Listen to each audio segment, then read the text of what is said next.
आज देखने जा रहे हैं हम लोग वेक्टर क्या होता है, वेक्टर का एडिशन कैसे करें। हमने देख लिया है कि वेक्टर कितने तरह के होते हैं, सबका नाम अलग अलग है, नाम से कुछ विशेष मतलब है नहीं। वो एक आता है पोजीशन वेक्टर जो इंडिकेट करता है कि हम एक्सिस में एक्स वाई जेड प्लेन में कहाँ पर हैं, ये पोजीशन वेक्टर इंडिकेट करेगा यहाँ पर कोई पॉइंट अगर है तो।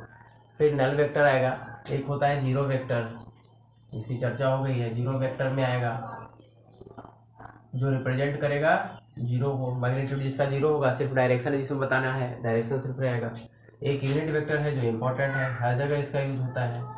यूनिट वेक्टर में सिर्फ डायरेक्शन होगा और वैल्यू क्या होगा इसका, 1 होगा, यूनिट वेक्टर का वैल्यू 1 होगा मैग्नीट्यूड। ये यूनिट वेक्टर आता है अगर हम वेक्टर को मैग्नीट्यूड से डिवाइड कर देंगे, जिसका वैल्यू कितना आएगा, 1 आएगा। इसका 1 डिवाइड करेंगे तो वेक्टर के साथ 1 बचेगा, मैग्नीट्यूड 1 हो जाएगा और वेक्टर रिप्रेजेंटेशन वेक्टर भी रहेगा उसमें। हम वेक्टर का एडिशन कैसे करें, अगर दो वेक्टर हमारे पास है तो उसका एडिशन कैसे किया जाए। 10 न्यूटन फोर्स अगर लग रहा है तो किधर उसका रिजल्टेंट आएगा, ये महत्वपूर्ण है। वेक्टर हमारे पास इन्फॉर्मेशन बहुत ज़्यादा रखता है, बहुत सारा इन्फॉर्मेशन है इसके पास। हम जा किधर रहे हैं इसको डिसाइड करने के लिए वो बताता है कि सही डायरेक्शन में हो या नहीं हो। जैसे अगर हम किसी चौराहे की बात करें, अगर हम चार तरफ डायरेक्शन हमें मिल रहा है, तो अगर यहाँ से हमें हमारे पास इन्फॉर्मेशन नहीं है कि हमें किस डायरेक्शन में 5 किलोमीटर जाना है, तो हम नहीं जा पाएंगे। 5 किलोमीटर अगर हमारे पास कोई कहे कि राइट साइड में जाना है तो पहुँच जाएंगे, सही जगह जाना है तो। मान लिया ABCD 3 पोजीशन था हमारे पास जहाँ पहुँचना है, यहाँ पर पहुँचने के बाद कोई किसी ने कह दिया 5 किलोमीटर चलो तो पहुँच जाओगे। अगर उसने सही डायरेक्शन बताया है तो आप ए पर राइट साइड में बोलेगा, राइट साइड में जाओ, ए पे जाना है तो पहुंच जाओगे। सिर्फ इतना कोई बताएगा कि 5 किलोमीटर चलो यहाँ से तो पहुंच जाओगे, तो इन्फॉर्मेशन पूरी नहीं है। पूरी इन्फॉर्मेशन वेक्टर में होता है। तो पूरा इन्फॉर्मेशन ये है कि राइट साइड में जाना चौराहे से तो ए पर पहुंचोगे। तो वेक्टर में इन्फॉर्मेशन ये भी होता है कि मैग्नीट्यूड तो है ही 10 किलोमीटर 5 किलोमीटर, लेकिन वो टुवार्ड किधर, टुवार्ड नॉर्थ,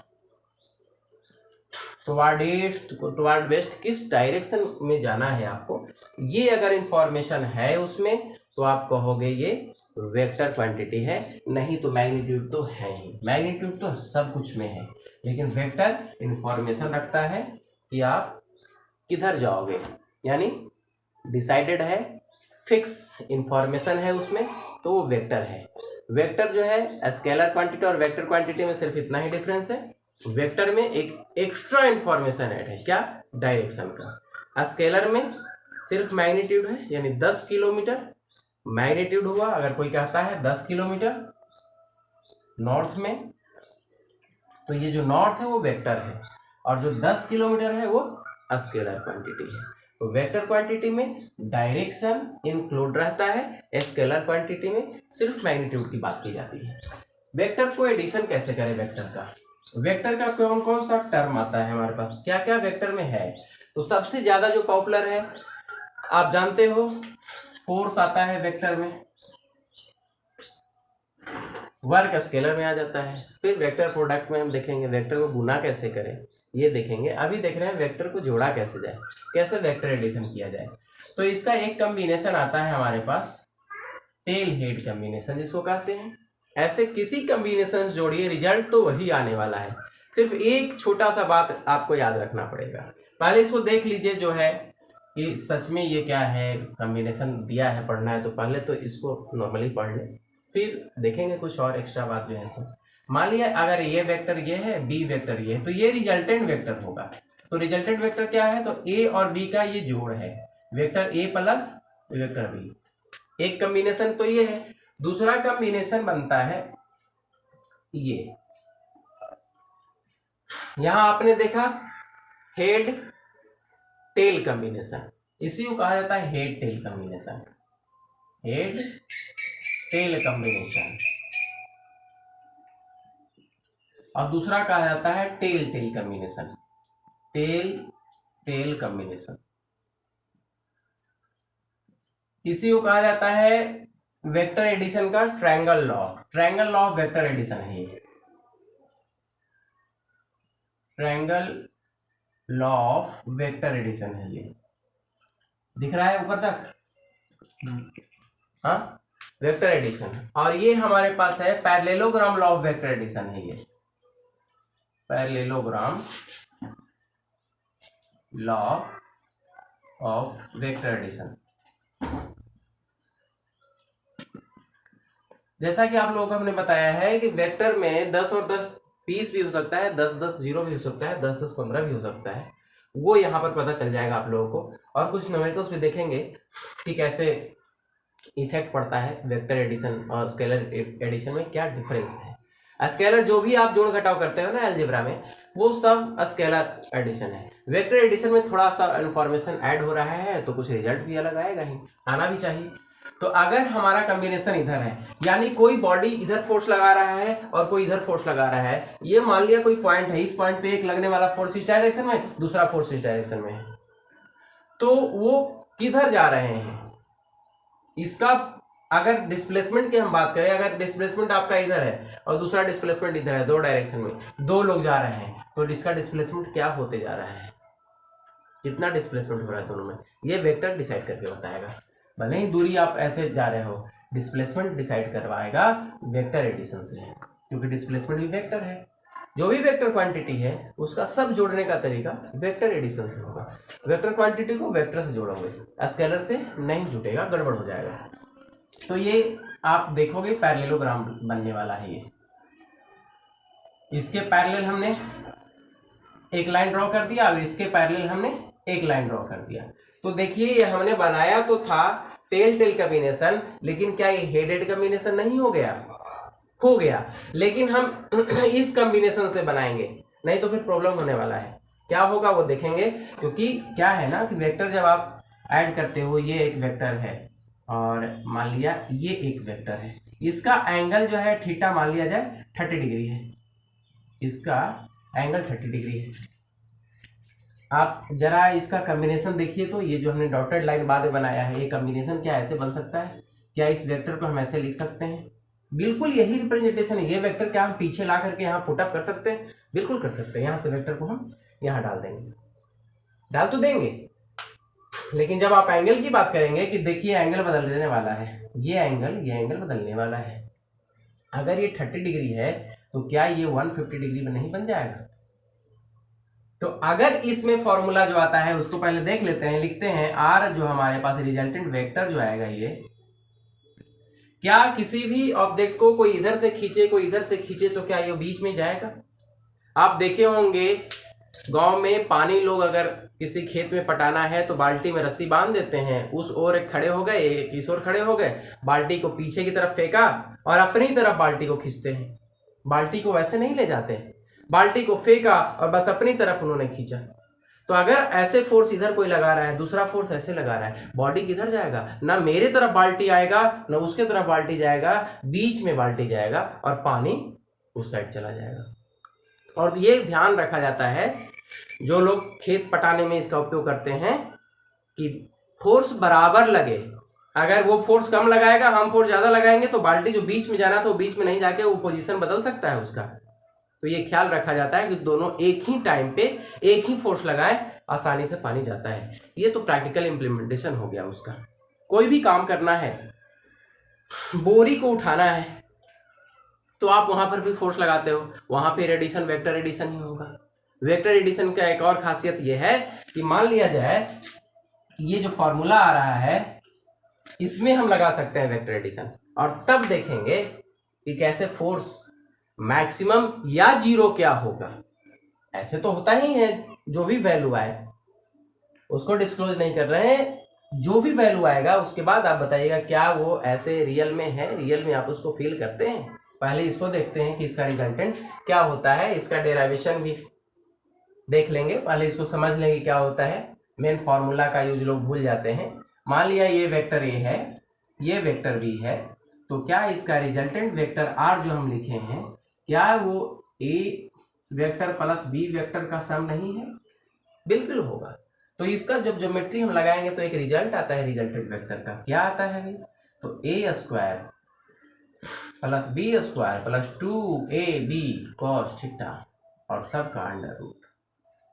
इसमें भी वही आता है और इसमें भी जब हम डेरिवेशन करते हैं तो वही आता है resultant R equal to A square plus B square plus 2ab cos थीटा। इसको तो याद रखना ही है, ये भूल जाएंगे तो न्यूमेरिकल्स नहीं बनने वाला। ये बेसिक सूचना है, इसको तो रखना ही है फिजिक्स पढ़ रहे हैं तो, और खास करके न्यूमेरिकल्स बनाने में। तो A square B square 2ab cos theta कैसे रिजल्ट आता है वो जरूरी है देख लेना। यहाँ पर ये देखिए हम यूज कर रहे थे, यहाँ पर इसकी चर्चा कर ले थोड़ा। मान लिया ये वेक्टर था, ये वेक्टर अगर हम इस कॉम्बिनेशन से ना करके हमने जो कहा कि किसी कॉम्बिनेशन से आप कर लीजिए, तो वहां पर प्रैक्टिकल प्रॉब्लम क्या आता है, एंगल चेंज हो जाएगा। और जब एंगल चेंज होगा तो ये देखिए cos थीटा जब अलग हो जाएगा तो रिजल्ट ही अलग हो जाने वाला है। इसीलिए कहा गया कि दो कॉम्बिनेशन से पढ़े हैं, एक टेल टेल कॉम्बिनेशन, दोनों का पूंछ मिला हुआ है, और दूसरा हेड टेल कॉम्बिनेशन। क्योंकि टेल टेल कॉम्बिनेशन में हेड हेड कॉम्बिनेशन ही मिल जाता है पर एंगल बदल जाता है, इसीलिए इसे हेड हेड कॉम्बिनेशन ना करके हम इसको टेल टेल कॉम्बिनेशन कहते हैं। क्योंकि देखिए क्या होने वाला है, अगर हमारे पास वेक्टर हमने ये रखा, अगर हम इसको चेंज कर दें, ये इधर एक वेक्टर है और अगर ये इस तरह से कॉम्बिनेशन बन रहा है टेल हेड कॉम्बिनेशन, तो इसके एंगल की अगर आप बात करेंगे तो वो 90 डिग्री से ज्यादा 120 के अप्रॉक्स आ रहा है। ये अगर इसी वेक्टर को हम अगर ऐसे रिप्रेजेंट कर दें, क्या कहेंगे कि चलो ये तो इतना ही फोर्स लगा रहा है, उसी डायरेक्शन में लगा रहा है, वेक्टर के अकॉर्डिंग तो हम पुट अप कर सकते हैं, इसको हम यहां से उठा करके वेक्टर को यहां रख सकते हैं, तो फिर एंगल जो है वो बदल जाने वाला है। अगर ये 120 है तो क्या ये जो रिमेनिंग जो बचेगा 180 में, क्या ये 60 डिग्री नहीं हो जाएगा? इसीलिए कहा गया कि इस दो कॉम्बिनेशन में ही हम वेक्टर को रखेंगे। अगर अलग आ रहा है यानी 180 से ज्यादा अगर हो जा रहा है एंगल, तो आपको विचार करना पड़ेगा कहीं पर आपने फिगर गलत ड्रॉ कर रखा है, तो क्योंकि वहां तो प्रॉब्लम दिया रहेगा, इतना न्यूटन इधर लग रहा है, इतना न्यूटन इधर लग रहा है, तो दोनों का किस पॉइंट पे बनाएंगे फिगर, तो आप ड्रॉ करेंगे। जैसा कि हमने कई न्यूमेरिकल्स में देखा है, 12 का भी न्यूमेरिकल बनाए हैं, तो 12 के बच्चों को वेक्टर एडिशन लोगों ने कहा था कि बताइए सर कैसे वो हो रहा है, तो वहाँ पर इसकी ज़रूरत है। न्यूमेरिकल्स जहाँ भी बनाओगे, चाहे वो 11 का हो चाहे 12 का हो, तो उसके लिए तो वेक्टर एडिशन ज़रूरी होता है, उसके बगैर तो प्रॉब्लम सोल्व होगा नहीं। तो अगर यहाँ पर कोई चार्ज रखा हुआ है, यहाँ कोई चार्ज रखा है, यहाँ कोई चार्ज रखा है, और अगर इसके बारे में कोई कह दे कि आप रिजल्टेंट बताओ, बिना वेक्टर एडिशन जाने इस चार्ज के बारे में Q1 Q2 Q3 चार्ज अगर रखा हुआ है, तो इसका रिजल्टेंट अगर कोई कहे कि मिड पॉइंट पे कितना है, अगर आप नहीं जानते वेक्टर एडिशन, तो नहीं होने वाला ये काम, ये नहीं बन पाएगा। तब ना हमने बताया है, डिटेल में ये सारा बात हो चुका है, आप देखिएगा प्लेलिस्ट में जाकर के न्यूमेरिकल्स। इसको समझ लीजिए कि वेक्टर को ऐसे ही जोड़ा जाता है। इसके एडिशन का तरीका हमारे पास ये दो फॉर्मूला है, इसी का हम यूज करते हैं। कॉम्बिनेशन हमारे जहां पर ही बनेगा, या तो टेल हेड कॉम्बिनेशन बनेगा या टेल टेल कॉम्बिनेशन बनेगा, ये दो कॉम्बिनेशन बनेगा और रिजल्ट दोनों का सेम ही आने वाला है। यानी वेक्टर को जैसे भी जोड़ेंगे आप, एंगल जो आएगा 180 से कम आएगा, और जो रिजल्टेंट आने वाला है वो A square plus B square plus 2ab cos theta से रिजल्ट आएगा आपका वेक्टर एडिशन। अब इसका एप्लीकेशन देख लेते हैं कि अगर हमारे पास रिजल्टेंट अगर निकालना हो, कोई एक पॉइंट है उस पर अगर कोई 10 न्यूटन इधर से भी लगा रहा है और 10 न्यूटन इधर से लगा रहा है, लगेगा कितना? 0 हो जाएगा, क्योंकि फोर्स लगने से डिस्प्लेसमेंट होना चाहिए। डिस्प्लेसमेंट किधर होगा? इधर से भी पुश कीजिए, इधर से भी कीजिए, किधर जाएगा? फोर्स कितना लगेगा उस पर? नहीं लगेगा, फोर्स 0 लगेगा। ऐसे अगर कहोगे ना प्रैक्टिकली, तो कहोगे नहीं ये तो दोनों तरफ से दबा रहा है, तो फोर्स उस पर लग जाएगा डबल। तो फोर्स से डिस्प्लेसमेंट होना चाहिए, या फिर अपोजिट अगर फोर्स कर दे रहा है, जैसे 10 न्यूटन मान लिया हम लगा रहे हैं इसे, और 10 न्यूटन बॉडी लगाता है, तो रिजल्ट क्या होता है? 0 होता है ना। जितना हम इस पे फोर्स लगा रहे हैं उतना ये हम पे फोर्स लगा रहा है, तो क्या 20 न्यूटन हो गया? रिजल्ट तो 0 आया ना, क्योंकि फोर्स जब लगेगा ना तो डिस्प्लेसमेंट होना शुरू हो जाएगा। कोशिश कर रहा है कि 10 न्यूटन हम लगा रहे हैं, 10 न्यूटन वो भी लगा रहा है, कोशिश किया, बराबर कर दिया, वो बैलेंस कर दिया, यानी फोर्स जो लग रहा है वो जीरो हो जा रहा है क्योंकि इक्वल लग रहा है उधर से। तो मान लिया 10 न्यूटन हमने लगाया, 10 न्यूटन हमने लगाया इस पे, तो थर्ड लॉ क्या कहता है 10 न्यूटन वो भी लगाएगा, तो ये 10 न्यूटन इधर से भी लगा रहा है, तो लगेगा क्या, रिजल्टेंट क्या हो जाएगा, जीरो हो जाएगा, क्योंकि फोर्स अगर मान लिया बॉडी नंबर 1 लगा रहा है 2 पर और बॉडी नंबर 2 लगाएगा 1 पे, दोनों का डायरेक्शन अलग होगा तो जीरो हो जाएगा वैल्यू उसका। तो ये देखिए कि कैसे 10 न्यूटन लगा रहा है वो जीरो कैसे होगा, 10 न्यूटन 20 कैसे होगा, 10 न्यूटन 15 17 18 कैसे होता है, इस फॉर्मूले से इसको देख लेते हैं। तो अब इसमें लगा देते हैं वैल्यू, रिजल्टेंट क्या होने वाला है, तो रिजल्टेंट होगा ए स्क्वायर यानी 100, बी में हमने रख दिया 10 का वैल्यू यहाँ रखे तो फिर से 100 हो गया, फिर से हमने 2 रखा, 2 गुना 10 गुना 10, कॉस कितना है, कॉस 180 है यानी -1 हो गया, -1 होने से क्या होने वाला है, देखिए पूरा का पूरा ग्राफिक चेंज होने वाला है, 200 माइनस 2 गुना माइनस है तो माइनस आ गया ना, 10 10 का 100 200 हो गया, देखिए जरा वैल्यू क्या आया, 0 न्यूटन, फोर्स कितना लगा, 0 न्यूटन। अब इसको आप, इसीलिए ना हमने कहा है कि वेक्टर को आप उठा करके कहीं भी रख सकते हो उसी डायरेक्शन में, इसको उठा करके ना इसके साथ कंबाइन कर दो, इसके टेल के साथ कंबाइन कर दो, तो टेल कॉम्बिनेशन, इसीलिए head head combination tail combination दोनों एक ही आता है, पर एंगल के का लफड़ा है, मैंने इसकी चर्चा कर दी है, उसके चलते नहीं करते।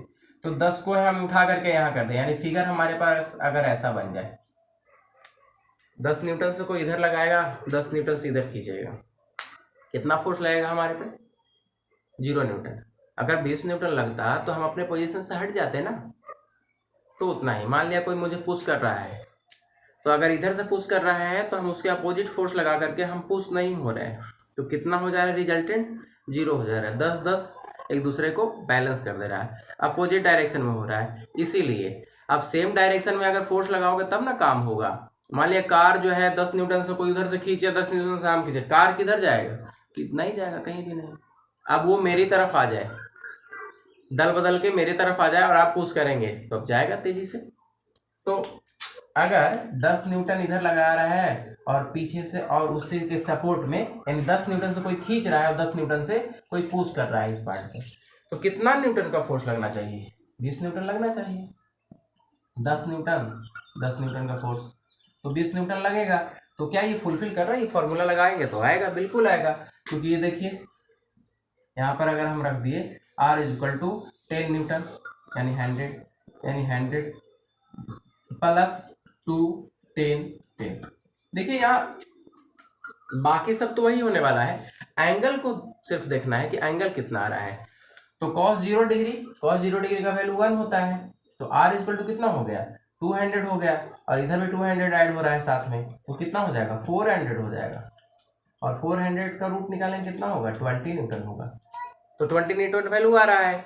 अगर हम इसमें से एक और देख लें कि अगर हमारे पास कोई बॉडी है इस तरह का, जो एक इधर लगा रहा है फोर्स और दूसरा इधर लग रहा है फोर्स, तब क्या रिजल्ट होने वाला है, एक बॉडी इधर जा रहा है दूसरा इधर जा रहा है, तो लग ये रहा है कि ये बॉडी यहां जाना चाहिए, यही ना लग रहा है, और कॉम्बिनेशन भी तो हमारे पास यही आया है, तो ये इधर जाएगा। अब देख लेते हैं उसको, मान लिया जाए कि 10 न्यूटन यहाँ लगा और 10 न्यूटन यहाँ लगा, बाकी सब तो वही होने वाला है, यानी 200 तो वहीं जाएगा, और 200 यानी अगर धीरे से आराम से समझना है तो ठीक है, 100 + 100 a square plus B square और प्लस 2 10 10, यहाँ पर सिर्फ एंगल को देखना है क्या हो रहा है, एंगल कितना आ गया, ये 90 डिग्री है, तो cos 90 का वैल्यू कितना होता है, 0 होता है, कोई इफेक्ट नहीं डालने वाला, ये 0 कर देगा, तो आएगा क्या, तो 200, क्योंकि ये वैल्यू तो 0 हो गया, तो 0 से आप इसमें मल्टीप्लाई कर दोगे तो ये तो खत्म हो गया कहानी cos 90 के केस में।